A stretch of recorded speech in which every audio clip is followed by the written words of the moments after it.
আজি আমি দিকেৰ ব্যক্তি জানিব খুজিছো আৰু আপোনালোকে জনাক যিসকলে কেৱল সৰ্বত্ৰে উন্নয়ন দেখে, যিসকলে সৰ্বত্ৰে কেৱল বিকাশ দেখে, কত দুৰ্নীতি দেখা নাই, কত ভ্ৰষ্টাচাৰ দেখা নাই, তেওঁলোকে আমাক জনাওক। গতিকে আমি জানিব খুজো যদি বিকাশ সঁচাকৈ হৈছে কিয় শিক্ষা আৰু স্বাস্থ্য খণ্ডৰ লোকসকলে প্ৰাপ্য দৰমহা বিচাৰি ৰাজপথলৈ ওলাই আহিবলগীয়া হৈছে, কিয় তেওঁলোকে দীৰ্ঘদিন ধৰি এনেকে ৰাজপথত আন্দোলন কৰিবলগীয়া হৈছে, কিয় তেওঁলোকক প্ৰাপ্য দৰমহাখিনি দিব পৰা নাই যদি ইমানেই বিকাশ।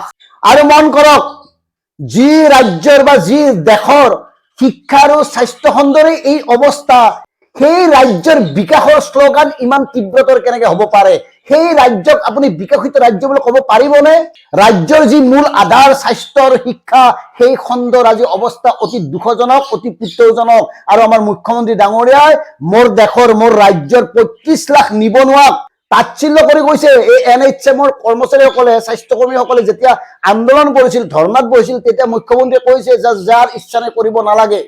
বহুত ল'ৰা আছে কাম কৰিবৰ কাৰণে আগ্ৰহ থকা, তেওঁলোকে কাম কৰিব। মানে কি অসমত নিবনুৱাৰ কাৰণে এই কথাবোৰ ক'বলৈ আপুনি সাহস পাইছে?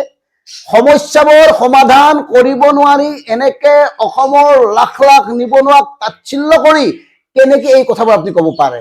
কিয় কৈছে যে আপোনালোকে নকৰে বেলেগে কৰিব? মানে কি সীমিত সংখ্যক দৰমহা দি স্বাস্থ্যকৰ্মীসকলক, শিক্ষাকৰ্মীসকলক, শিক্ষামিত্ৰসকলক বা শিক্ষা বিভাগৰ লগত জড়িত কম্পিউটাৰ শিক্ষকেই হওক, এই যে শিক্ষকসকলক এটা সীমিত পৰিমাণৰ দৰমহা দি যোগ্যতা থকাৰ পিছতো বছৰ বছৰ ধৰি এনেকে বহাই থোৱা হৈছে।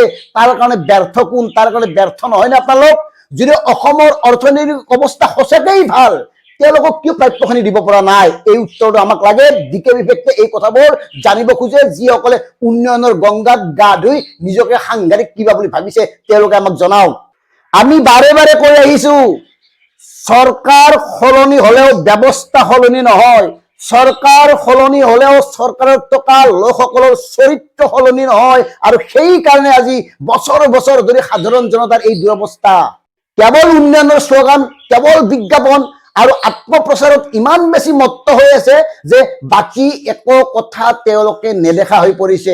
এতিয়া আমাক আপোনালোকে কওক, বৰ্তমান সময়ত ব্যক্তিগত খণ্ডত চাকৰি কৰা কোনোবা লোকে এটা ভাল ঘৰ বান্ধিব পৰাকে সামৰ্থ্য নে? ভাল ঘৰ এটাৰ সপোন দেখিব পাৰেনে? ইমান ব্যয়বহুল হৈ পৰিছে চিকিৎসা খণ্ড। দুৰাৰোগ্য লোক লুকুৱাই মৃত্যুবৰণ কৰা লোকো আমাৰ এইখন অসমত আছে। গতিকে যি সময়ত স্বাস্থ্য খণ্ডৰ এই অৱস্থা, যি সময়ত শিক্ষা খণ্ডৰ এই অৱস্থা, যি সময়ত চৰকাৰী শিক্ষা খণ্ডৰ পৰা লাখ লাখ ছাত্ৰ ছাত্ৰীয়ে আধাতে স্কুল সামৰিছে, সেইখন ৰাজ্যই কেনেকে উন্নয়ন বা বিকাশৰ শ্লোগান দিয়াৰ নৈতিক অধিকাৰ আছে? আপোনালোকে আমাক জনাওক, দিকে বিবেকে জানিব খোজে। গতিকে ক'ত কি নিৰ্বাচনত কোনে জিকিছে বাদ দিয়ক, আমাক লাগে সাধাৰণ জনতাৰ সামগ্ৰিক উন্নতি।